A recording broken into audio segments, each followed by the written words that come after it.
A lot of networks report the news as it happens, but only one has the power to report the news before it happens. Through our state-of-the-art wormhole satellite, the Onion News Network Future Channel brings you exclusive news transmissions from the year 2137. Because to stay ahead in today's world, you need to know what's going to happen in tomorrow's.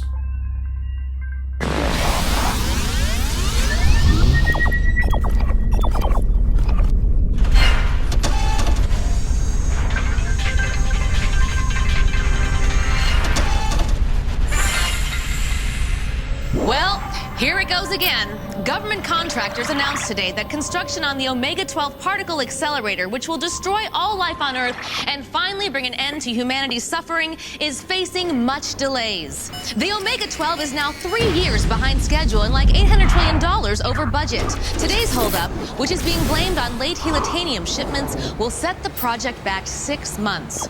At a news talk this morning, the program's boss ruler responded to criticalisms about the delay. Pushing back the death date is the only realistic way to make sure that when the machine is turned on, that we will all be atomized. The Omega-12 project, originally presented by Little Congress in 2119 as a sweet solution to the problem of continual life on our wretched planet, was met originally with widespread popular approval. But today, citizens are expressing their frustration at Onion News Network feedback zones all over the place. It's frustrating, you know.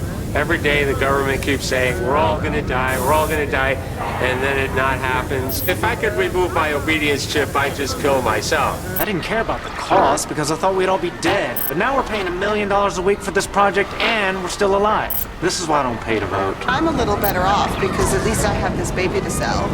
But I still want the world gone. Today's delay is only the latest in a rope of problems that have plagued the Omega-12 project since its fucking inception.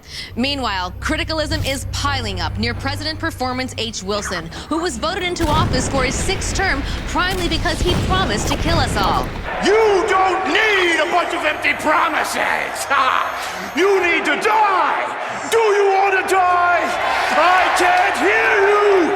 Do you want to die? Wilson's approval ratings have gone down steadily since that first delay, accepting a small rise when he personally murdered 7,000 people with a hatchet.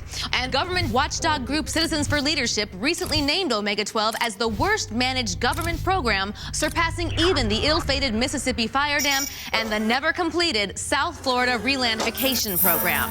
So, to be continued waiting. For all the latest on the end of the world, keep looking at the Onion News Network. Till then, sustenance to you. News for real. A new poll finds most people wish dinosaurs were still extinct. Remain motionless to be informed.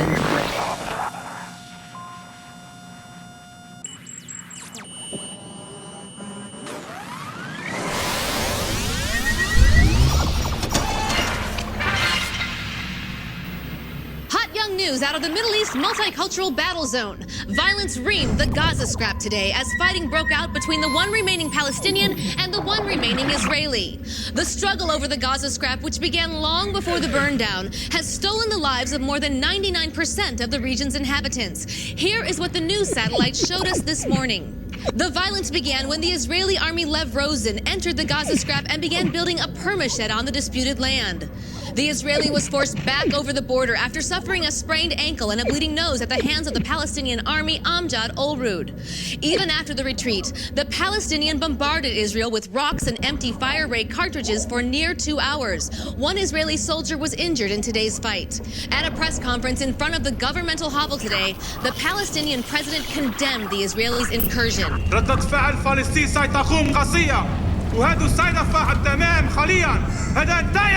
The Israeli responded by hollering right back at him. אם הוא מתכוון לדפוק לי את האוהל, איך שם ויזיין לו את האוהל. אני לא אנהל משא ומתן עם טרוריסט.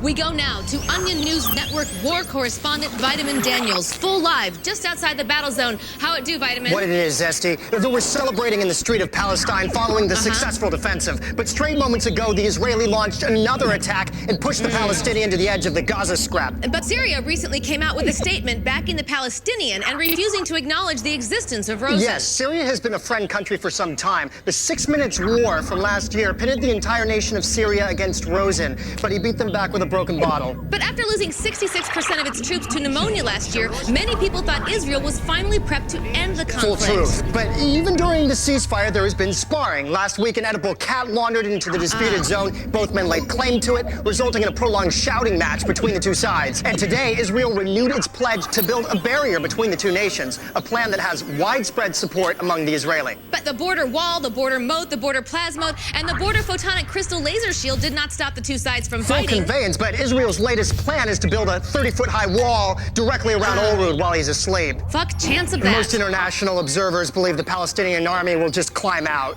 Well, thank you, Vitamin. I love you. Love you. Egypt offered to hold talks, but both sides rejected the offer, suspecting it was a trap by the Egyptian Spider King to ensnare them in webbing and drink their blood. Every word I have said here is true. More news was not possible. Body news now. The major Surgeon General has issued a warning against diets high in fat people. Think stop to halt download.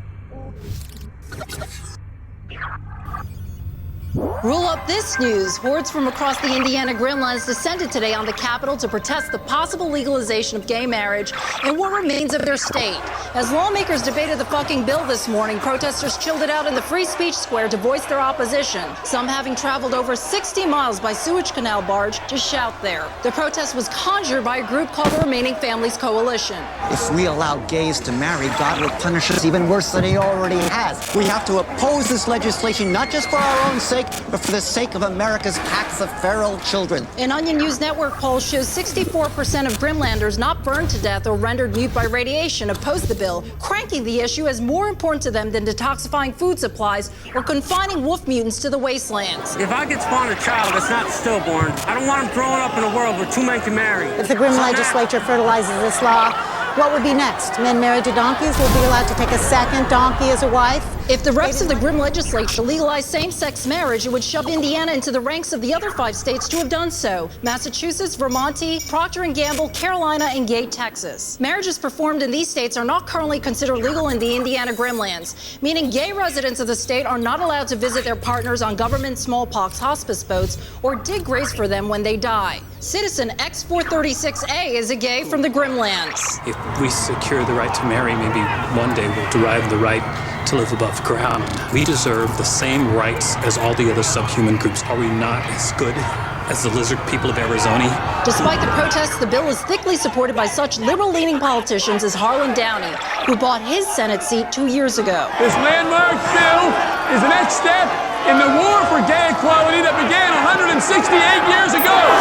Other Grimlands residents worry that their state could suffer the same fate as Wyoming, which elected by popular referendum to nuke itself after their state legislature legalized gay marriage. If the law is passed, it will raise the number of laws in the Indiana Grimlands to 6. That news is quenched. More hot news in Brownsboro today: a massacre-watching party turned deadly. Blink twice.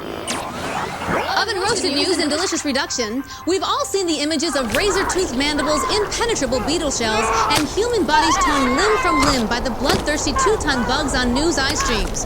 But are giant beetles as for real dangerous as the media makes them out to be? Standing there is Orange Clark, director of media watchdog group USAFE. Orange, how's it hanging? How it is hanging? Now, your organization says the news spends far too fucking much time reporting giant beetle attacks. Yes, Zesty. Last year, there were over 14,000 eye streams about giant beetle attacks, Right. while in reality, there were just 389 recorded instances of humans actually being killed and devoured by mutant beetles in that same time. Right, and your report tells me most of those people were cooling around clearly marked beetle-infested zones or corpse piles where giant beetles Places where humans shouldn't be trudging around, no how. True reality. But the over-reporting creates irrational fear. So now, most people wrongly believe they're at risk of being pulled out of their homes and eaten in the street by a beetle. But beetle attacks rank tops in eye views almost every time they're eye streamed, even above twat vision in some zones. Isn't the media just giving people what they want? But that does not justify scaring people into thinking they'll get sliced in half if they ever go to the soil fields. Beetle footage gets eye views, but statistics show you have a far better chance of being eaten by air slugs or dying from oxygen sickness. And you point at this Sledge Fact news clip of an elderly woman having her limbs ripped off by a beetle as a particularly egregious example of Sledge that. Fact, I streamed that clip over 40 times per day and produced a 3-hour special about her story. But that same week, President Performance H. Wilson killed 6 senators. There was a major cat meat health advisory, and 30 square miles of Vermont fell into the ocean. Right. Where was the coverage of that? And I might point out, Zesty, that the Onion News Network is guilty of this as well. We report what the public must see. What about your dung beetle terror clip of the day? Scope this. You have an entire show called Hunters of the Blood Mad Beetle. That is a fact program teaching human viewers how to kill giant beetles if they are attacked. It saved But lives. your August Beetle Month, which consists of non-stop, extremely violent, recycled footage of beetles tossing people into the air and hurling them on their because claws August is and when sucking... the beetles have their feeding craze. Yes, but I think the media needs to stop fear-mongering and tell full truth on beetles. Only radioactive giant mutant beetles ever enter population centers. Real spicy. 90% of beetle victims provoked beetles by accidentally looking at them. All right, Beetles Orange only Clark, eat... thank you for standing there. Okay. Okay. Well, I've shot my news load. Fresh sports news, we've got the final scores of last night's rape ball games. That news for your brain tank in...